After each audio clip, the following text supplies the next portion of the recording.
There are two types of wage loss benefits that injured workers can receive. Today we're going to talk about temporary total disability, TTD.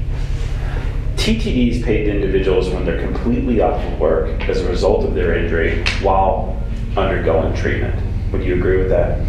Yes, so long as they've been given restrictions that impair their ability to do their regular job. So for example, if your job requires you to lift 50-pound buckets and you have restrictions that say you can't lift more than 25, then your injury is disabling so that you can get lost wages. Right.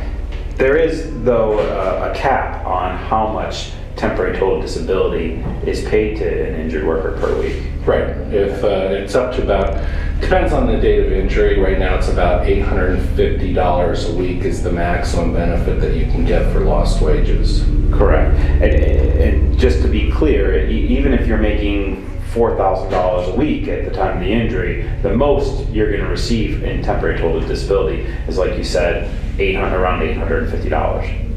So, and what do we have to show in order to get temporary disability? I mean, the first thing I say is, obviously, you have to still be treating for your injury, meaning that the doctor has not yet placed you at maximum medical improvement. Correct. What's second? You also have to show that the injury has impacted your ability to perform work. Correct. And third, obviously, you have to be off work.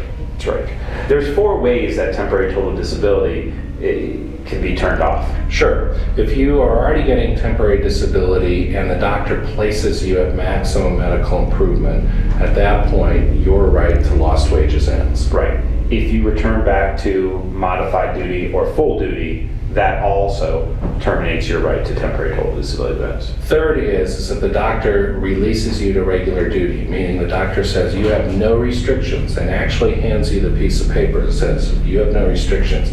As of that moment, that day, you've lost your right to lost wages. And fourth is if the employer offers modified duty and the injured worker refuses to take that offer. Correct. Well, I think TTD, or what we call lost wage benefits, are really important simply because when you're injured on the job, you've got so many concerns. You've got the concerns about what's going on with your body, but also how am I going to support my family during this time. We haven't talked about what if you're back at work and you have to clock out for a medical appointment and you're losing hours then. Same principle applies. You still get 2/3 of those lost wages as long as you can show that the injury was what's causing the reduced hours. Correct. And those benefits are called temporary partial disability. Correct. I explain temporary partial disability to my clients as if you took a snapshot of what you were making right before you injured yourself and then what you're making at modified duty after the injury. And if it's less, then the carrier owes you 2/3 of the difference between what you were making at the time of your injury versus what you were making at modified duty. Absolutely. It's an important benefit. It's critical. It's also a difficult benefit for the carrier to pay out timely because as we tell our clients, temporary partial disability and temporary total disability benefits are mandated to be paid out every 2 weeks. Temporary partial disability benefits, it's a bit difficult for the carrier to pay every 2 weeks because they need to have the earning statements from the employer to calculate whether temporary partial disability is due and owing. So what 3 things would you recommend to injured workers to realize, hey, there's a problem going on? I mean, I think if you've been off work more than 20 days and you haven't received a check for lost wages, that's the problem. If you are not receiving 2/3 of your what you think your average weekly wage was, That's a problem. that's a problem.